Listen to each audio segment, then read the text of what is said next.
Thank you, Charlie. It is my pleasure today to introduce our speaker slash discussion leader, Troy Day. Dr. Day is a renowned mathematical biologist who has worked on developing and formalizing evolutionary theory mathematically. He draws on fundamental approaches from both fields, utilizing game theory, optimization, and dynamics to better understand a variety of evolutionary questions. He is able to successfully wear the hat of a mathematician as well as an evolutionary biologist. And indeed, he's able to change these hats easily. He's currently the head of statistics and mathematics at Queen's University in, maybe humorously, Kingston, Ontario. But his first tenure track position was in the Department of Zoology at the University of Toronto. He has worked with many luminaries in evolutionary biology and has tackled a diversity of questions from life history evolution to non-genetic inheritance to the evolution of infectious diseases. In addition to his, I think, well over 150 papers, I didn't count, he's also published several books to help bridge the mathematics biology divide, where there is one. Today, he's going to speak with us for a bit before a discussion about some recent work on SARS-CoV-2 or COVID in the context of evolutionary epidemiology. So, Troy, the Zoom is yours. Great, thanks for such a wonderful introduction. What a great group of people here. I'm looking forward to the discussion. I want to get through as much as I can quickly so that we can spend more time talking about things. I have on the order of 20 slides, but some of them I may skip depending on time. As was mentioned, I'm going to talk about the evolutionary biology of SARS-CoV-2. I've done a lot of work in the sort of modeling of infectious disease dynamics, particularly the evolutionary dynamics of infectious diseases. And what I want to talk about is some early work, basically, that we've done quite a long time ago that has some utility in terms of understanding what happened in so far in the context of COVID-19. And then I want to consider where we might be going in terms of the evolution of SARS-CoV-2 in the future, particularly in the context of vaccination. So I'm going to have three main themes, basically, or three main parts to what I'll present here. I'm going to talk just about some simple background stuff, pathogen adaptation during epidemics. I'm a theoretician, as was mentioned, so I'm going to focus on the theory in this part. It's nothing that's going to be terribly difficult to understand or mathematically intensive, but that's where I'm going to dive in to begin with. And then I'm going to talk a bit about the patterns of SARS-CoV-2 evolution that we've seen so far. In the context of this earlier theoretical work. And then the last bit will be following up on potential future evolution of SARS-CoV-2 in the context of vaccination. Okay, so I'm going to just dive right in here. I don't think I need to motivate the study of SARS-CoV-2 too much at this point, everybody.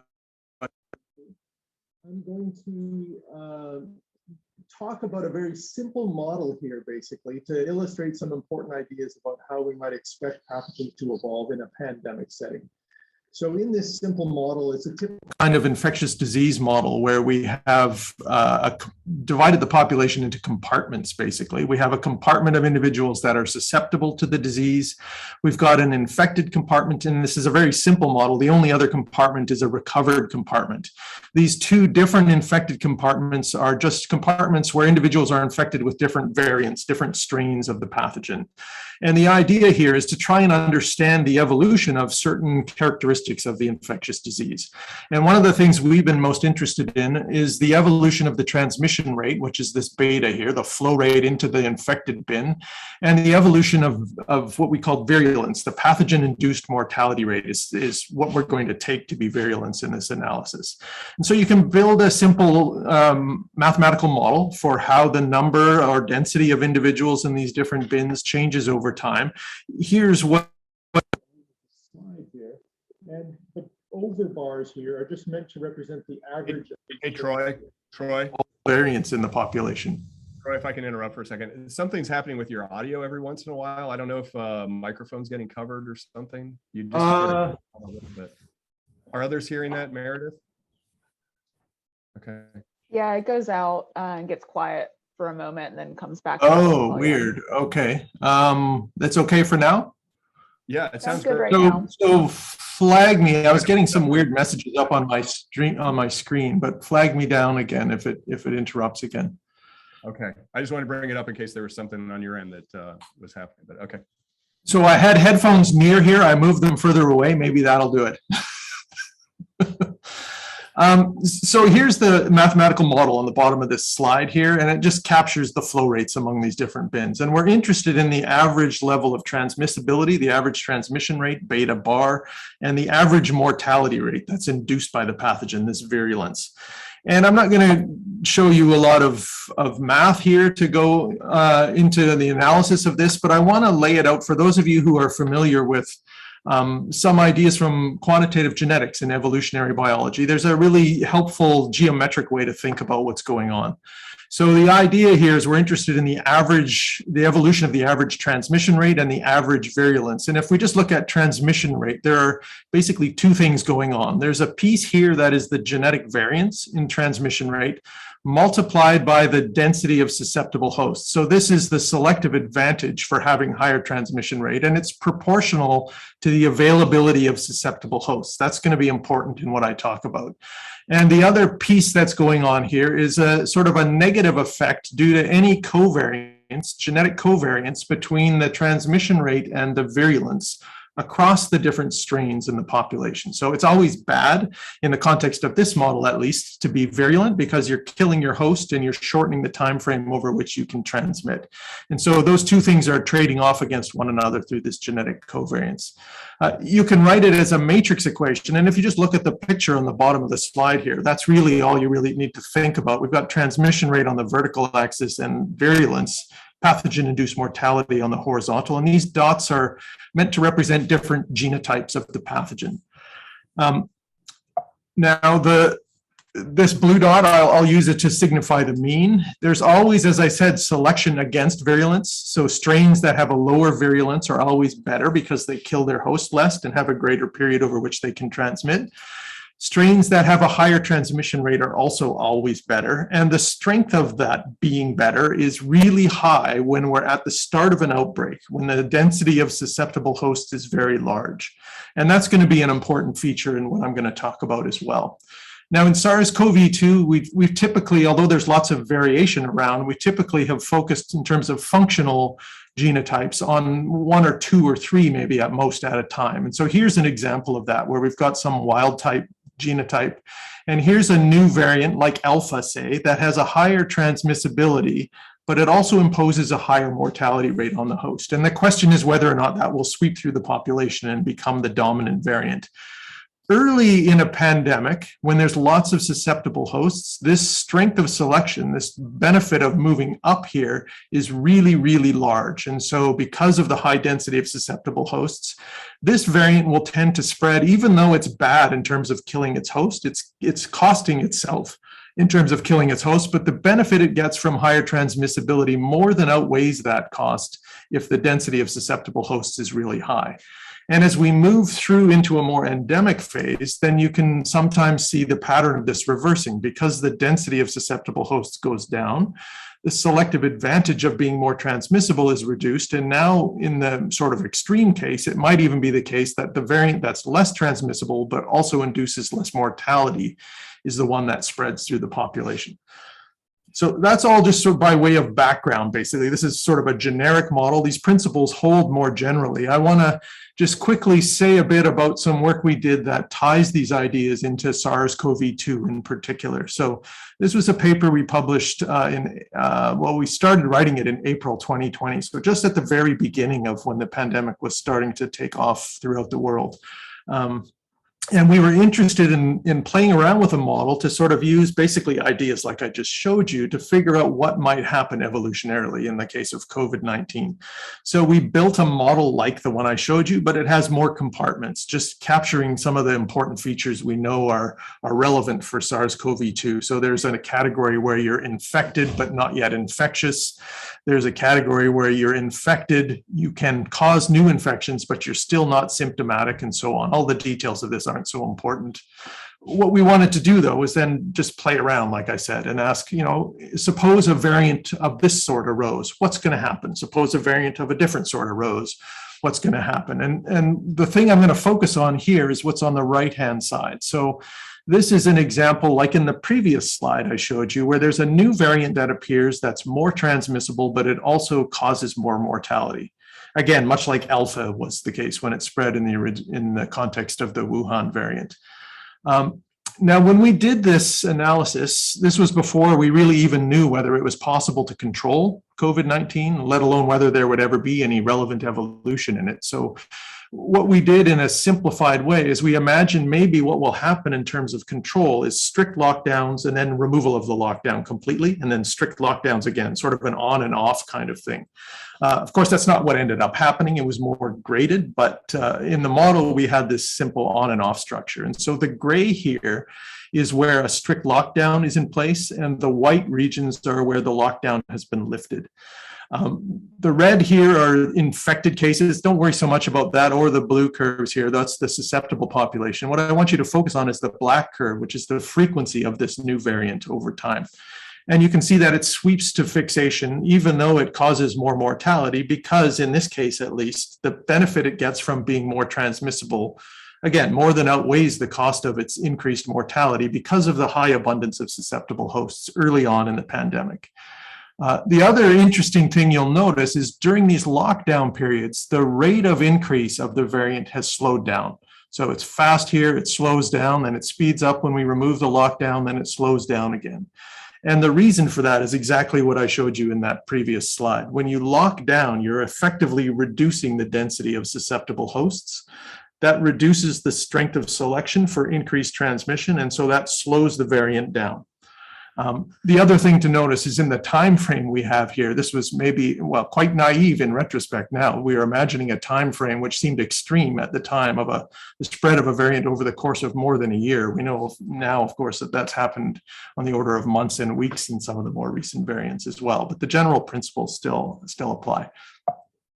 So what's happened in terms of COVID evolution up until now? At the same time we were writing that paper were the first sort of instances of some ideas of maybe some important functional evolution in SARS was happening at the time. And that was the first bit of data coming out for that was this data on the D614G mutation in SARS-CoV-2. It was quite controversial at the time in terms of whether or not it actually had a selective advantage. But that was really the first signal that maybe some kind of interesting and important evolution was going to happen in SARS-CoV-2. Since then, we've seen a huge amount of evolution happen. And in fact, I think the story of COVID-19 now is really an evolutionary story rather than a purely epidemiological story. If there had been no evolution, functional evolution in SARS-CoV-2, we would have been out of the woods in many places in the world long ago. And I think it's really the evolutionary part of what's gone on that's kept us where we are in terms of kind of being in the middle of this pandemic for seemingly forever. The first variant that really unambiguously had a selective advantage and swept through was obviously Alpha. I'm not going to go through a lot of the details of the data on any of these variants, but this is some work by Davies et al., where they were trying to characterize where the selective advantage in Alpha came from. And to cut a long story short, they basically fit a bunch of different models and concluded that it seemed as though it was primarily a transmission advantage that was driving its sweep through the population. But it was also the case that it caused greater mortality. So these are survival plots for infections. And the bottom curves here, the terminology's changed since this was published, but the bottom curve here is the alpha survival curves. So they induce a greater degree of mortality in infections than the Wuhan variant did as well. So this is exactly one of these transmission advantage variants that spreads despite the fact that it causes greater mortality simply because of the abundance of susceptible hosts and the advantage it has through transmission.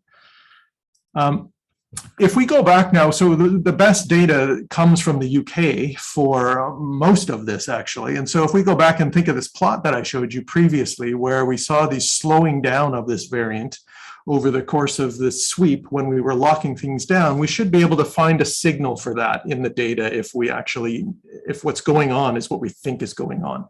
And so this is data from one region in the UK. I'll show you data from 9 regions a little bit later on, but they all kind of show the similar pattern. This is the frequency of alpha as the selective sweep happened. And on the horizontal axis, the gray shading is meant to mimic this on-off kind of gray shading we have here, where on the right, because it was a more graded type of lockdown, the darker the gray, the more stringent the lockdown, basically. And there's a stringency index that we use to characterize this. So what you can do is you can go in, and in this selective sweep, you can measure the selective advantage at any point in time during this selective sweep. It's not constant over this time period. And then you can ask, is the selective advantage of this variant related to the strength of lockdown? The argument being that we should have a lower selective advantage when the lockdown is more stringent. And so we did this in these 9 regions in the UK, and you can see this is stringency, strength of lockdown basically on the horizontal axis, and the selection coefficient on the vertical axis. And you can see a pretty convincing pattern that the strength of selection is decreased as the lockdown strength increased in these 9 different regions in the UK as alpha was spreading.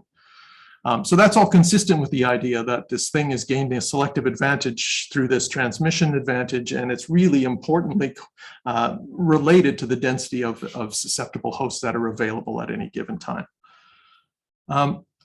Now, another interesting thing you can do, I mean, I was particularly interested in this, is asking the question, what would have happened if there'd been no evolution? So I'm interested in the question of how important evolution is in terms of what's happening epidemiologically. Now, as I said, we already know that it's really important in the sense that if evolution hadn't happened, we probably would have been out of the woods in many parts of the world already.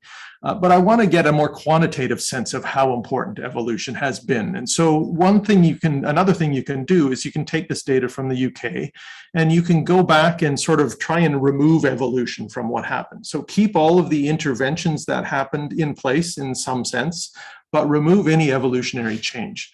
And I won't go into the details of how you do that, but I'll just say a couple of words about it. So this blue curve here is the case count, basically, over time, in London in this case, the log case count. And on a log scale, the slope of this thing is the per capita growth rate. Now we know that the per capita growth rate can be written as the per capita growth rate of the wild type strain plus the selective advantage of this new variant times the frequency of the new variant. And we know what the frequency of the new variant is over time. That's this red curve. We know what the selective advantage is from that previous plot I showed you. There's a high estimate and a low estimate on either end of those graphs. And so we can then subtract this off from the slope here. So we take the slope here from the data, we subtract off S times the frequency of the variant at that time, and just integrate that forward and ask, what would that epidemiological curve have looked like if there had been no evolution happening? And here's what you find for those 9 different regions. So the top curves in all of these are what did happen, and the shaded is the envelope of what would have happened given an upper bound and a lower bound, as I said, in terms of the strength of the magnitude of that selection coefficient. So you can see in some regions there was an enormous consequence of evolution in terms of what happened compared to what would have happened otherwise. In other areas, maybe it's appearing a little less significantly so. Just as a quantitative way to try and understand how important evolution is in terms of what's happening epidemiologically. So that was alpha, right? Of course, we've seen alpha being supplanted by delta and delta by Omicron and Omicron by a subvariant now of Omicron. And coupled with what's happening now is an increasing importance in the degree of immunity in the host population, in the human population, both through vaccination and through natural infection. And so what I want to do to finish off here is consider how we might think about what is going to happen in the future in terms of the evolution of SARS-CoV-2 in the context of vaccination. And this is work that I've been doing with Andrew Reed and Dave Kennedy and Sylvain Gandon. So I'll just try and zip through this relatively quickly, but I want to get into some of the details so we have some meat we can talk about maybe. In the case of an unvaccinated, completely naive population, there are basically 3 different components of fitness, if you like, that determine what's going to happen to a variant. One of them is its infectivity. How good is it at infecting an individual given it gets to an individual? Another is its transmissibility. How good is it at spitting out new particles from an infected individual? And a third is the duration of infection, which is closely related to virulence. And these things combine to determine the fitness of a variant. And when we have a vaccinated population now, so let's just imagine we can lump everybody into naive or vaccinated, then we have those same 3 components of fitness, but in a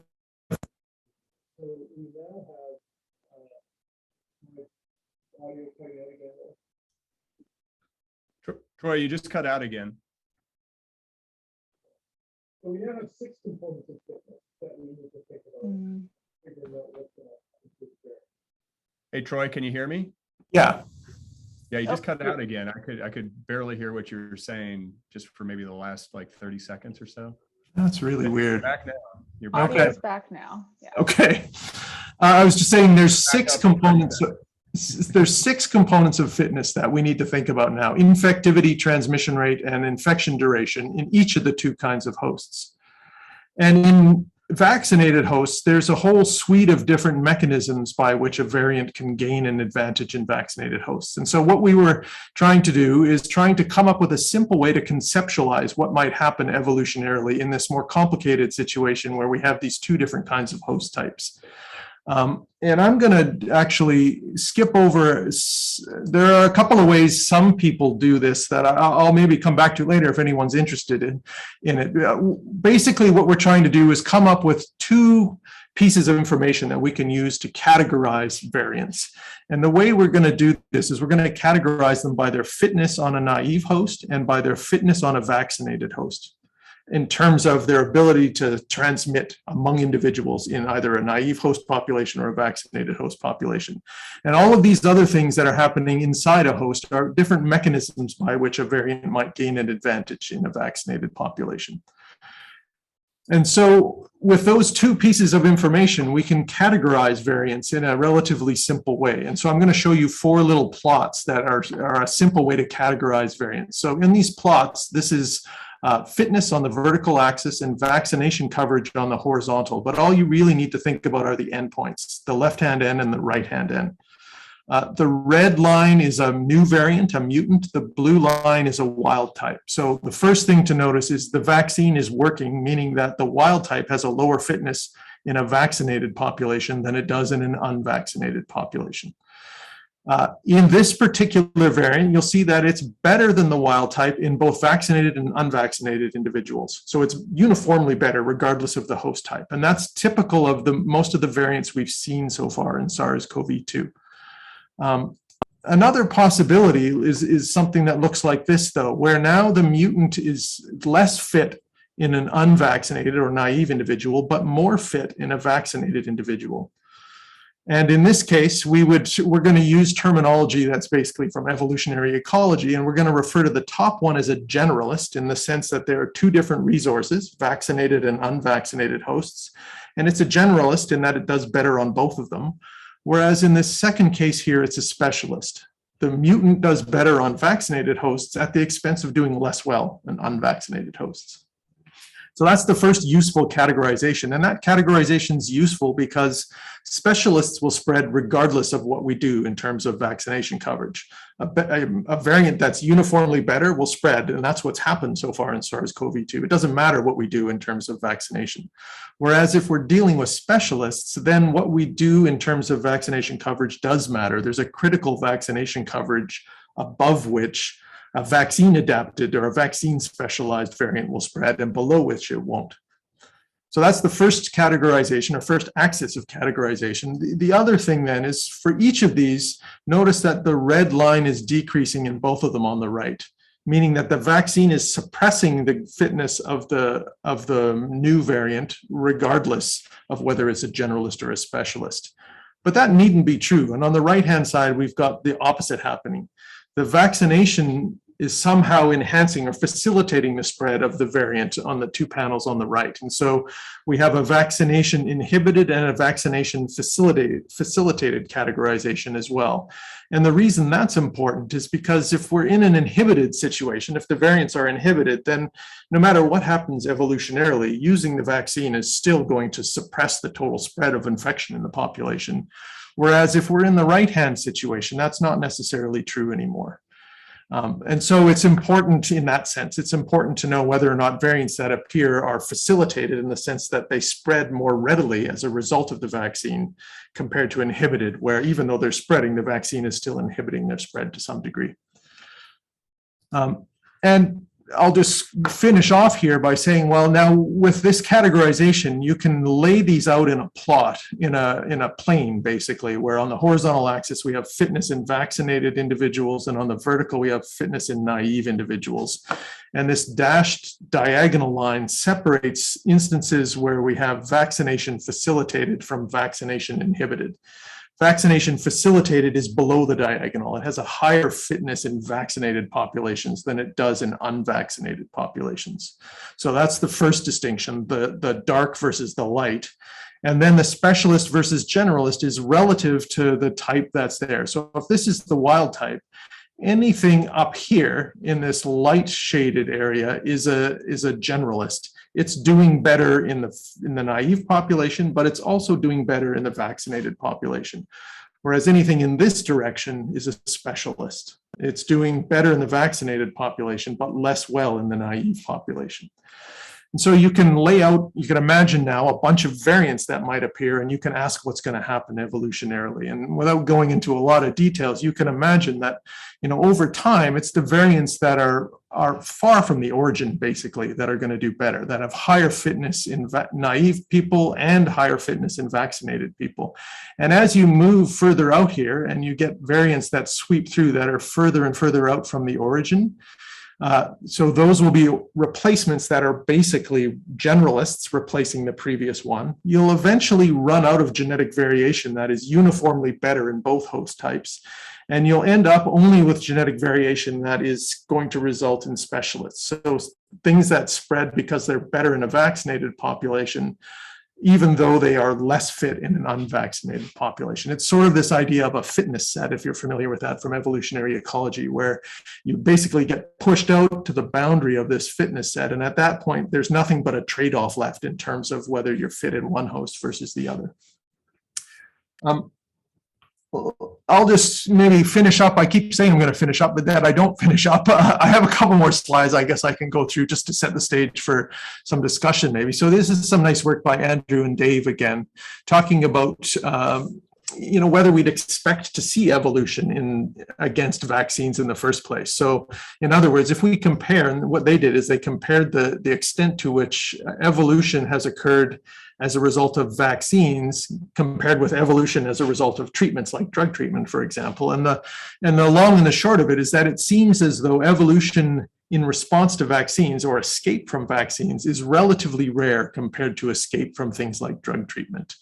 And they argue that there are two main reasons for that. Places where we typically do see the evolution of escape from a vaccine are places where vaccines are leaky. So vaccines don't prevent transmission, they don't prevent infection. They allow infection to happen. They just maybe reduce symptoms or reduce transmission to some extent. And the other is where vaccines target a small number of epitopes. And the interesting thing is it seems reasonable that both of these things, it seems plausible, I should say, that both of these things are true for SARS-CoV-2. The vaccines are certainly leaky. We know that's true. Whether and they're sort of univalent in the sense that they have been designed to target a particular spike protein, but whether or not that elicits a broader immune response is maybe a little less clear. But both of those things suggest that maybe this is a situation, again, where we should expect some kind of evolution in response to vaccines.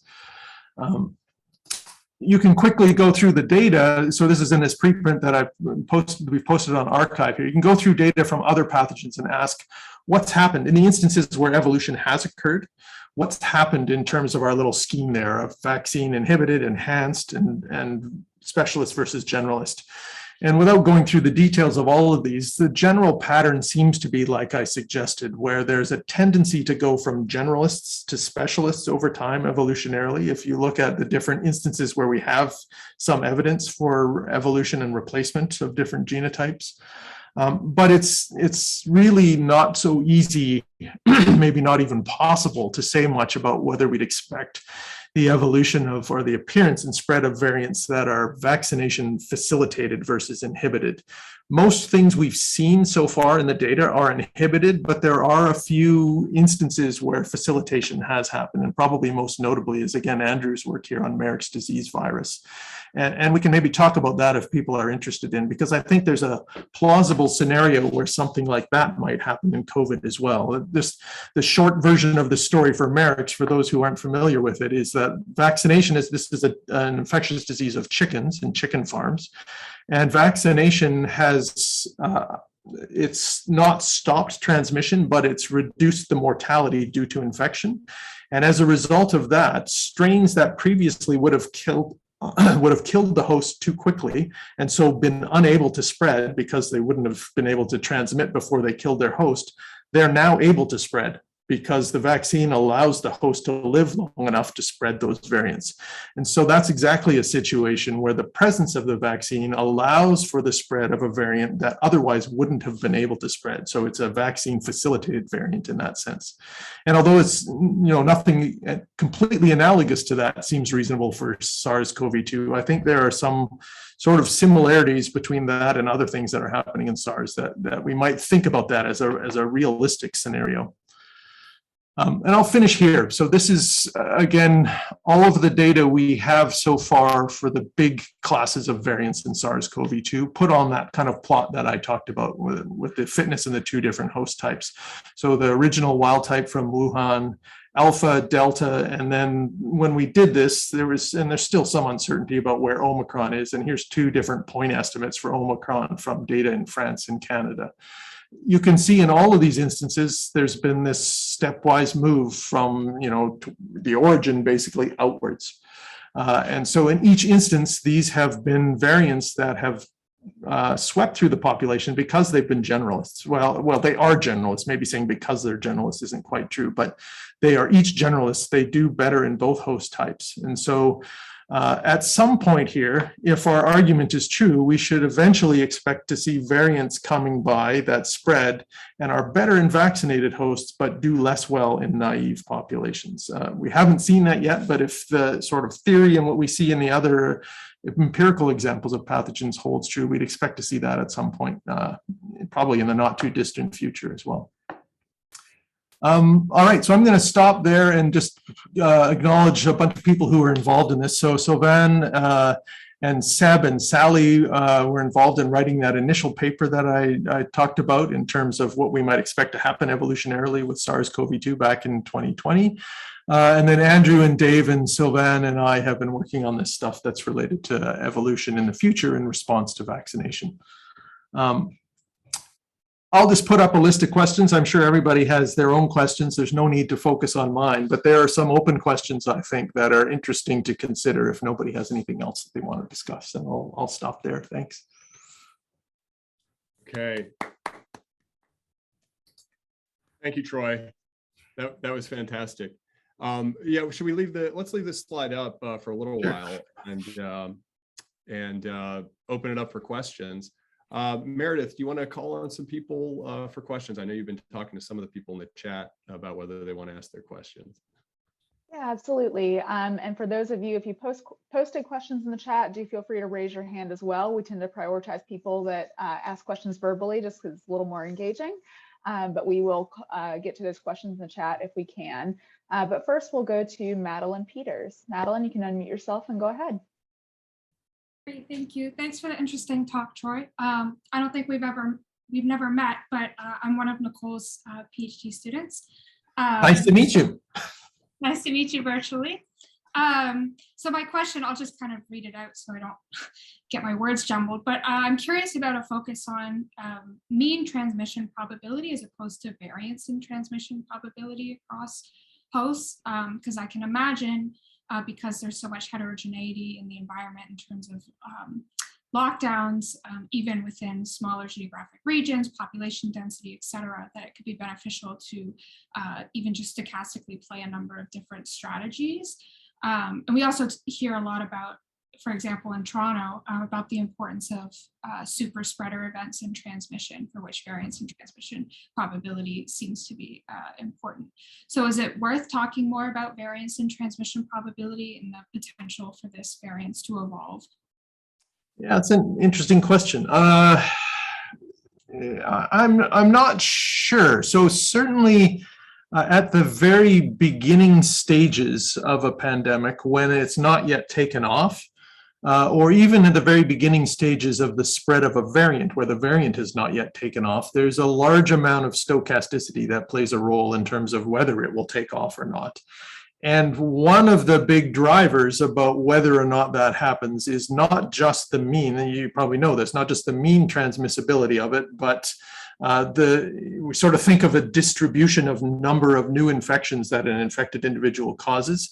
What matters is how variable that is, sort of, as well, in terms of whether or not it's going to spread. Because if there's a big tail on it, then that gives you some chance that you maybe will generate enough infections to have the thing take off in a deterministic way.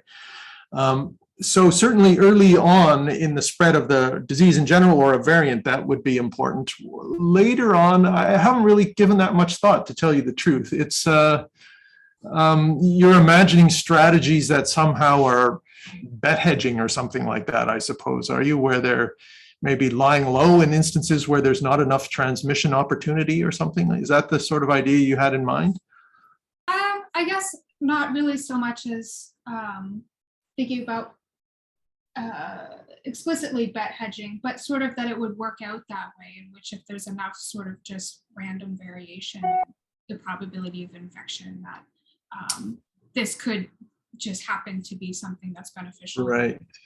So I would guess that certainly in the context of, being better able to transmit in different kinds of hosts, I would guess almost certainly is going to play an increasingly important role, where different kinds of hosts means different kinds of immunological history, be it different vaccination status or different infection status or whatever the case might be. That's probably where, moving forward at least, most of that sort of thing would become relevant. It's just a guess, though.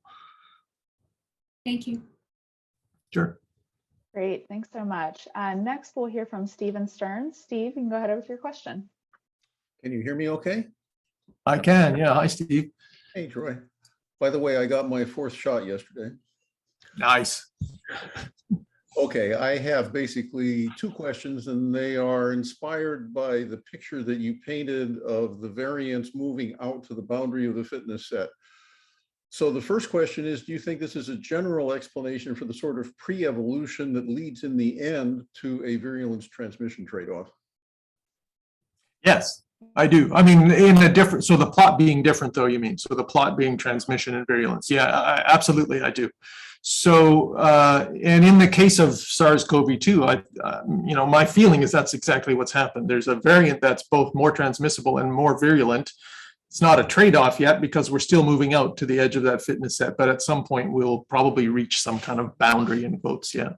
Yeah, okay, that really underlines the importance of studying dynamic transients rather than equilibrium situations, because an emerging disease is practically by definition a dynamic transient.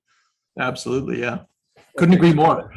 Yeah, okay. So my second question is the fastest path to a virulence transmission trade-off in COVID achieving a high level of vaccination plus natural resistance? And is the implication then that once COVID is forced to evolve in a human population that's almost entirely vaccinated, that it will become less virulent? I don't think that's the implication. So by more virulent, you mean more virulent? I guess there's 2 ways you could mean, at least 2 different ways you could measure virulence in a vaccinated population. One is you could measure it in a vaccinated individual. The other is you could measure it in an unvaccinated individual. And so I don't think there's any obvious expectation that as evolution proceeds in the context of vaccination, that if I measure virulence in an unvaccinated individual with this evolved strain, it will be less virulent. So Merrick's is a case where that isn't true, for example. Not that that's what's going to happen in SARS-CoV-2, but I think it just illustrates that it's not clear that there's a simple expectation there. Well, sorry, what was the first part of your question? Well, is the fastest path to a virulence transmission trade-off vaccinating everybody? I'm not sure. I don't know is the short answer. I would guess that the fastest path is whatever is going to make evolution the fastest. And so that would be uncontrolled spread, probably. Whether vaccination will hasten that or not is less clear to me because again, there are two different hosts in which we could be thinking about virulence then, and we might reach a virulence transmission trade-off in one host type and not another, for example, or there might be trade-offs across host types too. So I think that question becomes a little more difficult to answer, I think, in any general way. Great. Not satisfying, but best I can do. No, I think that it's always great to have the honest and complicated answer. Before we Thank move you to the for next question, Troy, I'm going to suggest you stop the screen sharing. We've had Sure. open questions up there for long enough, I think. So go ahead. Yeah, just one sec. All right, great. Thanks so much. So next we'll go to a question from the chat from Diana Sherry, who asks, it seems to me that the naive population is rapidly shrinking given the degree of natural immunity. How does that fit into the modeling? Yeah, so, well, now I want to share my screen again. Feel free to bring the screen back up. I'll quickly bring it up again. That's a great question. So I had a slide that I didn't show, which maybe is going to illustrate that, if I understand the question correctly. So the idea, you know, as you get, so we have fitness and vaccinated and naive, and before we have any vaccination, we have this plot of all these different variants, and anything that's higher up is better, because anything that's higher up has a higher fitness in the naive population, and that's all that matters. As we vaccinate more and more, you can think of the direction of this arrow as pointing in the direction of the most fit strains. And as we vaccinate, there's an intermediate level of vaccination, and it's starting to point in sort of a diagonal way. And then as the population becomes extremely highly vaccinated, or a high level of immunological history through natural infection, the arrow is pointing almost entirely horizontally in that case. And so all of that is sort of pushing out towards the edge of this fitness set, but it's pushing in a direction that's changing as a result of the changing level of immunological history in the population. Does that sort of capture what you were thinking of? I think she's having difficulties with her Oh, microphone, okay. so I may not be able to respond directly. Yeah. But So, hopefully yeah. that's helpful. Okay, hopefully. Great. So we've got a lot of great questions in the chat. As a reminder to prioritize those, if you are willing to ask verbally, just raise your hand at any point. But I'll grab another question from the chat here. So Rebecca Stump had asked, how does the superabundance of humans and the generalizability of COVID's ability to infect multiple hosts impact the factor of virulence, because diverse hosts appear to be readily available for infection? Yeah, so like spill over into, like, I know, and this has happened in other places in Ontario, there's been some really good evidence of spillover into white-tailed deer and other populations, which seemed totally surprising to me initially. That's a tough question. I think it's partly related to what Steve was asking, I think, in that at the beginning of a new host parasite association, you're sort of far from this boundary of this fitness set, and there are variants that can appear that are better in terms of everything they do, better at transmitting, and so you get the spread of these uniformly better variants. Then eventually you reach some kind of trade-off if it was only that one host that was involved, and so then you can start to maybe make some more specific predictions about what's going to happen evolutionarily. If there's more transmission that evolves, there'll be less virulence, that sort of thing. But if you introduce multiple different hosts into the problem, then it becomes, again, more complicated, because, well, if there was regular spillover back and forth all the time, then it kind of becomes a mixed system with two host types, and there'll be some kind of balance struck in terms of what happens evolutionarily in each of the two hosts. But if it's a more sporadic thing, then you could imagine that, you know, you get spillover into white-tailed deer, for example. Suppose it evolved in white-tailed deer for a while.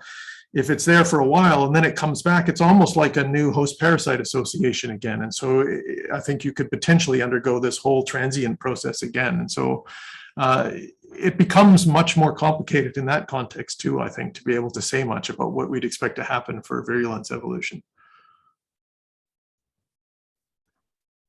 Great, thank you so much. If no one's raising their hands, I'll raise mine. Yeah, go ahead, Charlie. Yeah, some public health authorities and experts have noted or claimed that we haven't really done a very good job of forecasting, kind of the magnitude of the waves, the timing of them, things like that.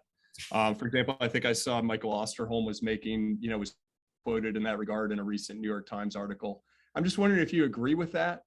And if so, to what extent do you think evolution is the cause of that lack of, kind of predictability?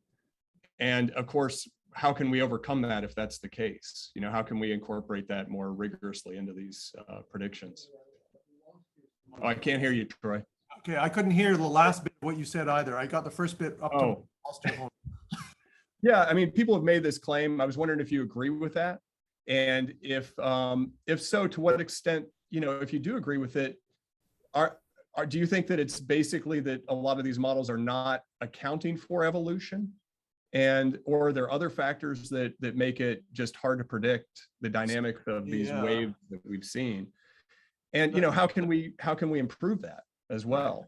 So that's a great question, and I do agree with it. I mean, so I've been part of this group of volunteers that's been doing modeling for the government here in Canada, and the early modeling that was done was terrible in terms of, well, it was terrible because we didn't know much of what was happening at the time, but it got the numbers way wrong.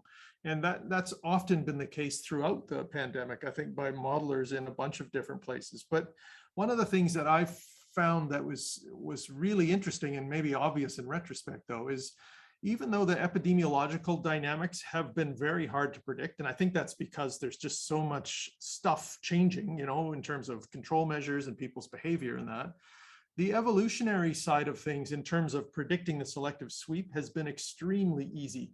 Easy in the sense that, when we saw what was happening in the UK in, I guess it was late 2020, we built a model to predict what would happen here in Ontario specifically. And that was at the beginning of January. And it matched exactly what happened over a period of about 4 months. And the reason that that's easy is because even though, predicting the epidemiological dynamics, you need to know how the growth rates are going up and down as people are changing their behavior and the government is closing things down and opening things up. Evolutionarily, all that matters is how the relative growth rates are changing. And if those are largely unaffected, even though they are affected a bit by control measures, as I showed, if they're relatively unaffected by control measures, then that's relatively consistent over time. And that allows you to make easy long-term evolutionary predictions. And that turns out to be the case in this instance. That's interesting maybe from an evolutionary standpoint, but it still doesn't then tell you, what does that mean epidemiologically without then somehow factoring in all of the other stuff. And I think that's why that's been hard. There's just so much variability in what's happening in terms of people's behavior and control measures that, yeah. Great, thank you. Great, thanks so much. Looks like we have a hand raised from Bernie Crespi, so we'll go to Bernie next. Hi, thanks, Troy. I'm so glad that you have our back in this pandemic. I'm just wondering, given that people don't die from COVID-19, until a couple of weeks at least after they get it, I'm just wondering if virulence per se is likely to have any impact at all necessarily, except maybe through some sort of pleiotropy on transmissibility, and that we might be better off looking at whether an infection is asymptomatic or how symptomatic it is, and how that affects transmissibility. It's just because this bug it seems very different than many others in the way that it spreads, asymptomatic, pre-symptomatic, and then people who are going to die. Well, it's the bug. It's long gone by then. So is that a reasonable perspective, or what do you think? Yeah, I think that's a brilliant observation. So that's something we talked about in this paper as well. And in fact, it's similar to what happens in HIV to some extent as well, where the bulk of the transmission happens before most of the mortality happens. And there's a nice analog or a parallel in that with theory for the evolution of senescence. So in the evolution of senescence, things that happen late in life are relatively weakly selected against. And so if you have lots of kids early and that kills you when you're 60, that's going to be better, right? That'll spread in some sense because the cost of dying late in life is smaller than the cost of dying early in life. It's the same with infections. If you think of the infection as an organism in a sense and transmission as giving birth, then the things that happen late in an infection are selected for or against much more weakly than the things that happen early in an infection. And so I think that's another reason why variants like Alpha and even Delta that are more virulent, seemingly more virulent, have a much easier time spreading, because the cost they pay is not only outweighed by the great transmissibility advantage, but it's paid so far out in the infection that it's largely irrelevant in terms of curtailing the spread of the disease. And so you're right. I think it's things like, call it pleiotropy or whatever, but morbidity in some sense that's more likely to be a factor. So if there's sort of a morbidity transmission rate trade-off where, you know, I get really sick, I may not die, but I'm not going to go out because I feel really lousy. It's that sort of thing that I suspect symptomatic infection, basically, like you said, that's probably more of a driver in curtailing the spread of more, let's call them virulent, but virulent in a morbidity sense strains. I think that's exactly right. Yeah. Thank you. Great, thanks so much. So we have a couple more questions in the chat that I'd like to get to. One is Meredith, it from, looked like Paul Turk. Did you have a question? Did we want to? Oh, I think he sorry. was trying to raise his hand. Yeah, I do. Okay, did not good. see that. Sorry, go ahead. Sorry. All right. Sorry to interrupt you, Meredith. So first of all, I mean, great talk. It's making me think faster than my senescent brain wants to think. I'm wondering, you know, as you start off with a model like yours, then you start adding other variables. And the one I'm thinking about as a pediatrician is adding the age of the population in. As you know, in the US and Europe, well, all across the world, I think it's children under 5 are not being vaccinated. And children under 5, roughly 40% of them are completely asymptomatic, and almost all the others have very mild disease. And so one of the comments you made earlier was maybe the way to make the germ evolve to be less virulent would be to, you know, just let it go. Well, I mean, I'm not advocating that necessarily, but I'm just wondering, is the fact that our young children are not vaccinated, you know, and they get sent home from daycare and school if they're sneezing or coughing or have a fever or whatever, is that pushing in the direction of the evolution of less virulence but more transmission?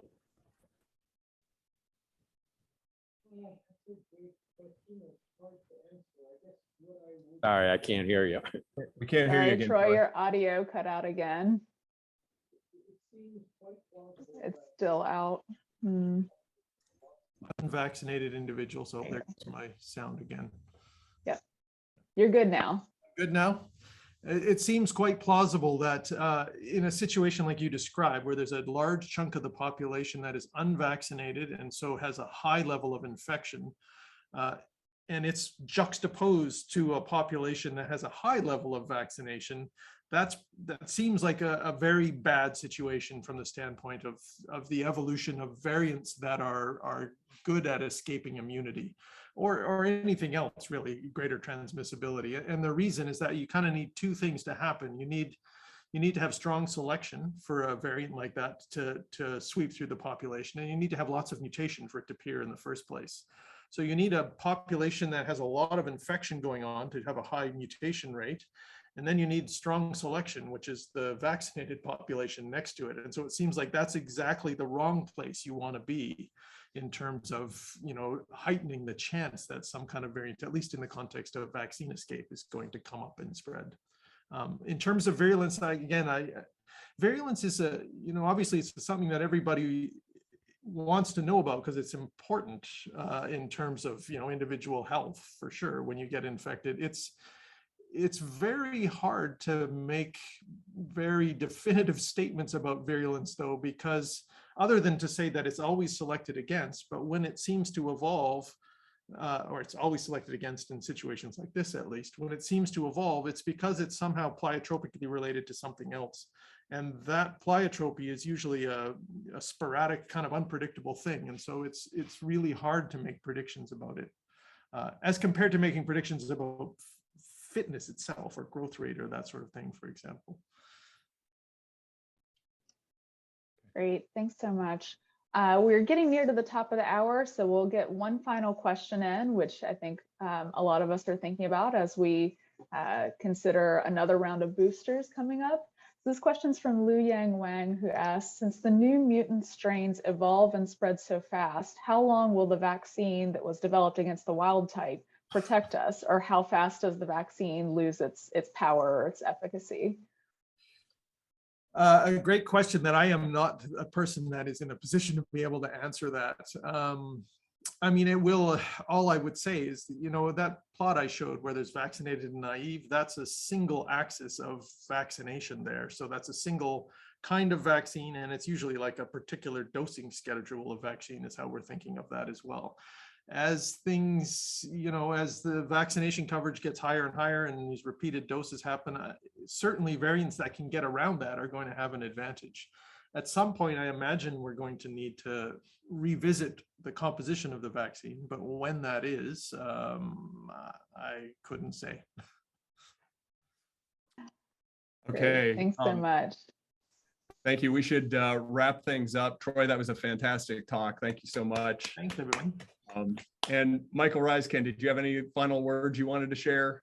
No, I'd just like to thank Troy for doing this, and thank everybody for showing up. It's this is often the most illuminating conversation that I have in any given week or month or semester sometimes. So so yeah, thank you, and it's great to see all of the people participating in here for this thing. So Sorry about the audio glitches. It's a great turnout. And before we turn things off, let me just share with you our upcoming Club EvMed. We actually have quite a few more, but only one on the official calendar now. We're working on about 3 or 4 more. And it looks like it's going to be a continuation of some of the same things we were talking about here. We're going to have Jess Metcalf and Ian Miller talking on April 25th. So, you know, several weeks from now on Monday at 12 o'clock, and there's a paper. It's a Proceedings B paper that they published that looks really good. And as I said, we have a bunch more coming up, and we really appreciate everyone tuning in and hope to see you at future Club EvMeds. Thank you. Thanks.